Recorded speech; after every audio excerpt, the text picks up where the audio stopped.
ఒక అందమైన ఊరిలో అందరూ సంతోషంగా ఉన్నారు. కాని ఆ ఊరిలోకి డింపుల్ అనే రాక్షసుడు వచ్చాడు. అదే సమయంలో ఒక అందమైన పాప, ఆ పాప పేరు సమంత. ఆ పాప ఆ రాక్షసుడుని చూసి తను భయంతో పరిగెత్తుకుని వెళ్ళిపోయింది. కాని ఆ డింపుల్ మాత్రం పాప వెనకాల నుంచి అరుస్తూ వెళ్తున్నాడు. పాప వెనకాల ఉన్న రాక్షసుడుని చూసి భయంతో పరిగెత్తుకుని వాళ్ళ ఇంటికి పరుగులు తీసింది. ఆ రాక్షసుడు కూడా పాప వెనకాలే పరుగులు తీస్తూ తన వెనకాలే వెళుతున్నాడు. ఇంతలో వాళ్ళ అమ్మ చూసి, ఎందుకు పరుగులు తీస్తూ ఉన్నావు అని అడిగింది.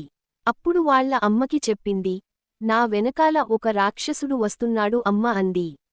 వాడు రాక్షసుడు ఏంటి, ఎలుగుబంటిలా ఉన్నాడు అని నన్ను చూస్తే మీ నాన్నే భయపడతాడు. ఆ రాక్షసుడు ఎంత అని అరిచింది. ఇంతలో వాళ్ళ అమ్మ రూపం చూసి భయపడు ఎంత అని అరిచింది. ఇంతలో వాళ్ళ అమ్మ రూపం చూసి భయపడి, అక్కా నన్ను వదిలి పెట్టు అని తల బాదుకుంటూ ఏడుస్తూ అక్కడినుంచి వెనక్కి చూడకుండా వెళ్ళిపోయాడు.